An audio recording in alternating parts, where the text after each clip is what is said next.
I'm going to do an Yijing reading using 3 coins. You need 3 identical coins. I like using these Chinese coins because it sets the mood, but you could use nickels or quarters or whatever kind of coins you want. And so you ask a question. It's good if you can write it down, write down the date. You ask the question, and then concentrating on the question, you shake the coins and drop them. Okay. And you have to notice, are they heads? Are they tails? Are they some combination? So this one is what we would call tails, another tails, and another tails. If you compare them, there's a side that has 4 characters on it, and that's considered heads or faces. Heads or faces are yin because the face is in the front of the body, and tails are yang because tails are in the back of the body. So I had 3 tails, so that's 3 yang. What that means then is that it's maximum yang and it's about to change. So we take a yang line. Sorry, my voice is a little funny. And we make a special mark on the yang line to indicate that it is a changing yang line, a moving yang line. You always start from the bottom. So line 1, the first coin toss is on the bottom. Okay, so we have to do this again 5 more times while I'm thinking of the question.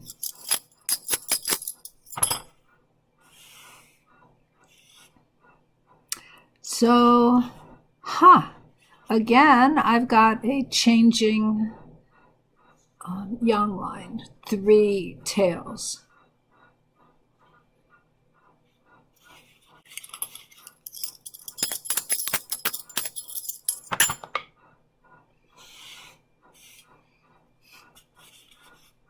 And now, wow, this is really changing a lot. I've got 3 heads or faces. Faces are in the front, so they're yin. And we give it a special mark because it's a yin changing line.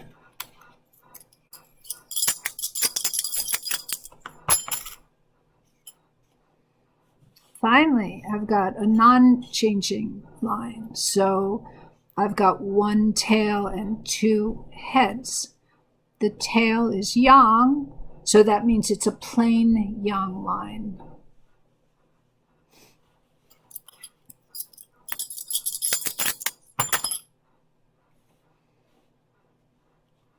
And again, I've got 1 yang and 2 yin. So the one thing rules it, it's a yang line, and it's not changing because since there's only 1 of them, there's lots of room for it to continue to grow.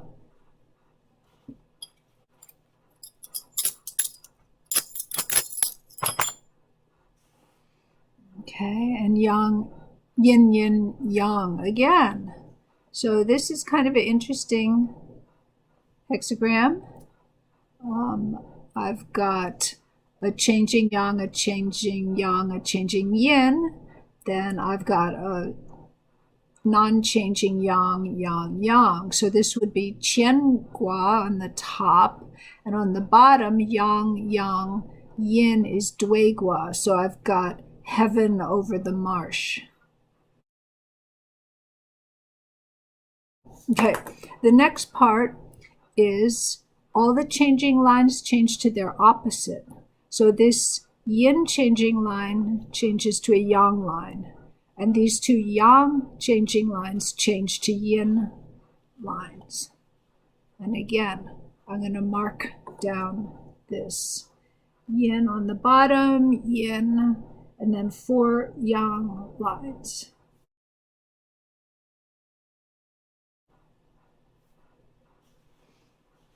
There are other ways of making a hexagram besides coins. Where did my coins go? Here they are. Okay. I keep my coins in a little container You don't have to do anything special, but I have a little container I like to keep them in. Another method is dice. If you're going to use dice, then you need 2 8-sided dice and 1 6-sided dice, a normal 6-sided dice. What you do is you throw them, thinking of your question. Since yang is red, we'll put the yang one on top. Yang rises. And since yin is black, we'll put the yin one on bottom. And then the 6-sided dice tells us the changing line. So there are numbers associated with the pre-heaven sequence of the trigrams. And so it goes Qian, Dui, Li, Zhen. And then number 5 would be Shun. So this is Shun, wind. 6 is Kan. 7 is Gun, mountain. And 8 is Kun. Okay, so I've got 5/7 with the 4th line changing. And so that was Shun over Gun with the 4th line changing. Okay. Somebody gave me 8-sided dice with the characters for the trigrams on them. That's pretty cool. So dice are really quick, but if you're very meditative and slow, which is something I'm not, then you're going to use yarrow stalks. And I'm not even going to show you how to do this. It's so complicated. It takes so long. And I'm just not that kind of a person. I'm always in too much of a rush. But I like having the stuff. So these are yarrow stalks. And in fact, even if you don't have yarrow, you can make stalks from mugwort. It says in Bansao Gangmu that you can do that. So I have another set of 50 stalks. So if you want to learn how to do that, you better read up on it or get a video on YouTube, but I'm not going to tell you how to do the stalk method. Next is interpretation. So I had a question, although I wasn't really concentrating on it because I was trying to do the video. So I just got a new prescription for my glasses, and it doesn't seem quite right. Maybe I just need more time to get used to it, but I just am not adjusting to them very quickly. So I'm wondering if I should take them back or if I should wait longer. And so I'm going to look at my first one over here.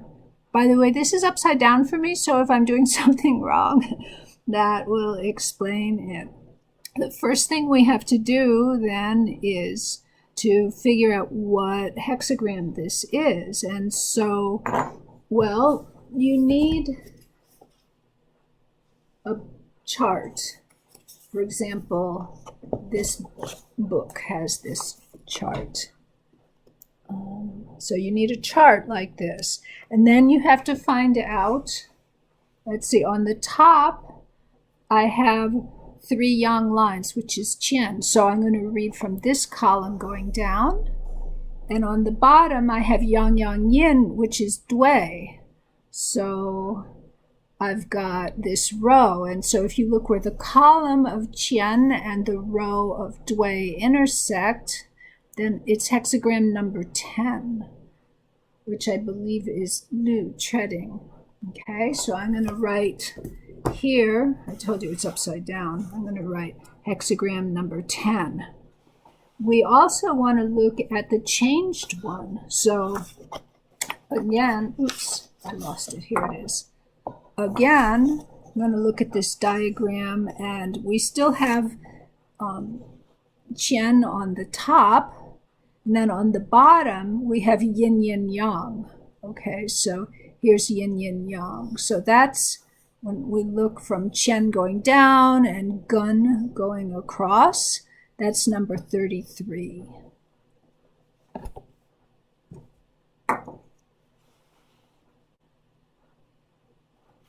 Okay. So let me do some initial observations about this. I'm asking about eyeglasses. That's my eyes. Well, the trigram that's associated with eyes is Li Gua, fire, but that didn't appear. Okay, so that's not giving me a clue. In my original hexagram, though, I have 3 changing lines. That's more than usual. Usually there's 1, maybe 2. So 3 changing lines, and I'm asking about changing my glasses, to get them, return them and get something different. So this is kind of implying there's a lot of change going on, that it's not a stable situation. So that's leaning me towards change. Let's see what else. We have Qian, heaven, over Dui. Dui is the mouth. I don't really see anything in that. It changes to heaven over mountain. I don't see anything in that relates to my eyes. So let's look it up and let's read the text. Okay, so this one is the one that I've been using lately. It's Richard Rutt's Zhou Yi, the Book of Changes. Okay, it says, stepping on the tiger's tail, one does not get bitten. Well, to me, that would imply that if I take it back and make a complaint, I won't get bitten. They will say, okay. And then I have which lines? 1, 2, and 3 changing. So let's see if this makes any sense. The bottom line says, stepping out in silken shoes, in travel, no misfortune. I don't associate that with anything, but no misfortune is good. Line number 2 also was changing. Stepping along a smooth, flat road.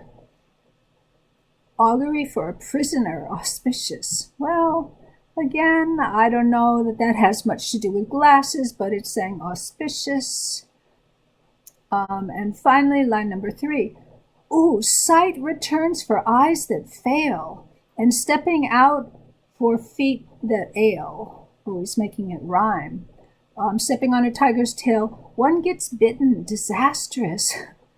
Wow. And then a warrior serves a great prince. That's kind of funny because, it says sight returns for eyes that fail, which sounds like what I need, a new set of glasses. But then it says I get bitten and it's disastrous. So, I don't know. Well, we better read hexagram 33, which is the changed hexagram, and see if that gives any more clarity. He calls it dun, pig. I know you're seeing some of it upside down, but I can't read it very well if I turn it the other way. It says offering, somewhat favorable augury. Okay, so this brings to mind the idea offering, okay? And before I was getting bitten, they'll exchange it, but they're going to want some money for it. Okay, they'll take back the frames and they'll redo the lenses, but they're going to charge me something. That's kind of the idea I'm getting. Okay, that's my reading.